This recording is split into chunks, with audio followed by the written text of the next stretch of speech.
it appears AMD and NVIDIA are going to continue to be challenged to make a ton of money in China.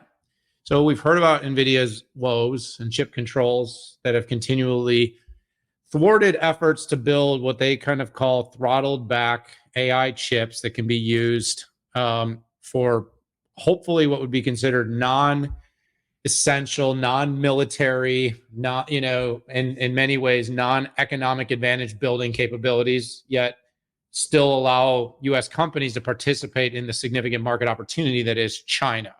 What was basically this week, Pat, there was a Bloomberg story that broke. It was a product that a China-tailored product by AMD referred to as the MI309 is what they're calling it, according to people. And it's not clear who's trying to buy it, but basically more or less that U.S. regulators told AMD that it is too powerful to sell without a license. And so basically AMD is going to need to go back to the drawing board on this particular piece at this moment. So apparently AMD thought it had met the requirements for the throttled down. Now we've talked about the requirements have been set. They're clear. They're understood. They haven't changed, but they're eligible to change at any moment. And there is an malleability to these metrics right now. And I'm going to do a reiteration here because I think it's really important. There's three major reasons that the U.S. is so focused on the semiconductor industry. It's national security, it's technology leadership, and it's supply chain resiliency. And why do I say these three things? Because global economic dominance comes down to having the strongest national defense, the strongest and most robust supply chain, and of course, being the global leaders in technology.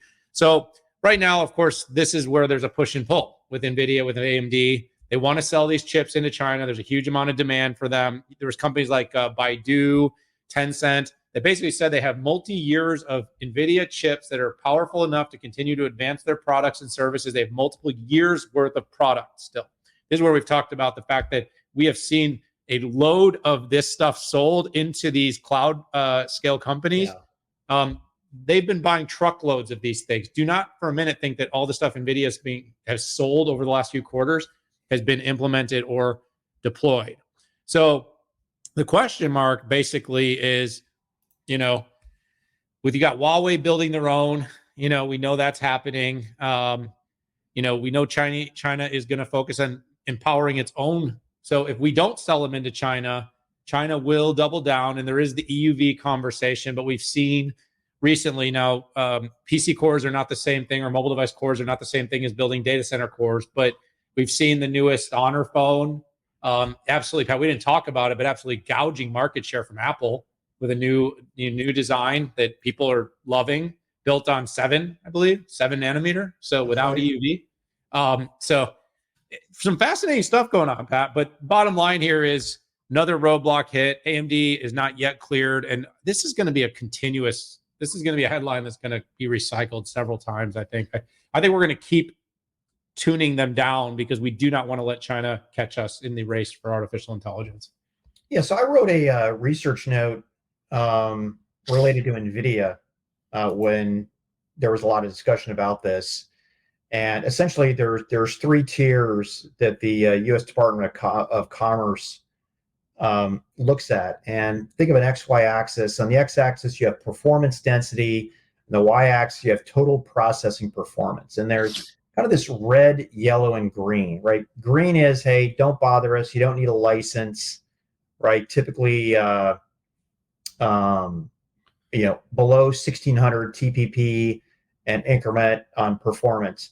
On the yellow, that's called moderate performance, right? The vendor gives the U.S. government notice, waits up to 25 days of approval. And these have a TPP of 1600 to 4800, but are primarily governed by performance density between 1.6 and 6. They've got red. That requires an all-in license, right? TPP above 4800 and nearly anything with a performance density above 6. And these are reviewed with a presumption of denial. So if you want to look at the gory details of how this stuff happens, and it's apparent, here's the odd thing, is whether you're AMD or NVIDIA, you know what the rules are, and you're gonna go in there. unless of course it's a red. Um, so it's just shocking to me that people would put together a chip and spend the time to do that, and then it fails. It fails that level. But listen, this is the U.S. government. I find it amazingly ironic. Dan, you and I could cross the border and stick one of these cards in our luggage. Not that we would.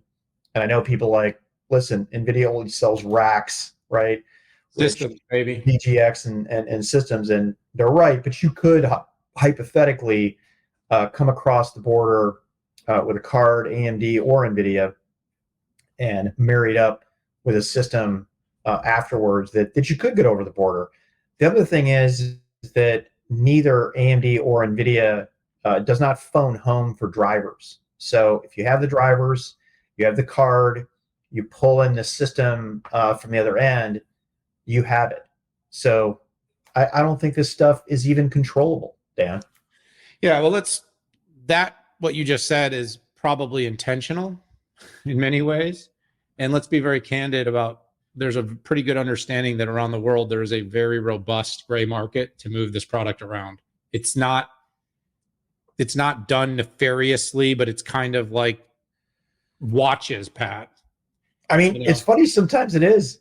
When I was at AMD one time, in the front of USA Today business section was a picture of my product line in Iran. But that's what I mean. Like, you know what I mean? Like it's like, how did that get there? This is like arms dealing, though. Right now, yeah, it's just the 100%. arms is artificial intelligence. I don't know. We'll figure out some tacky thing that I can put a wrapper around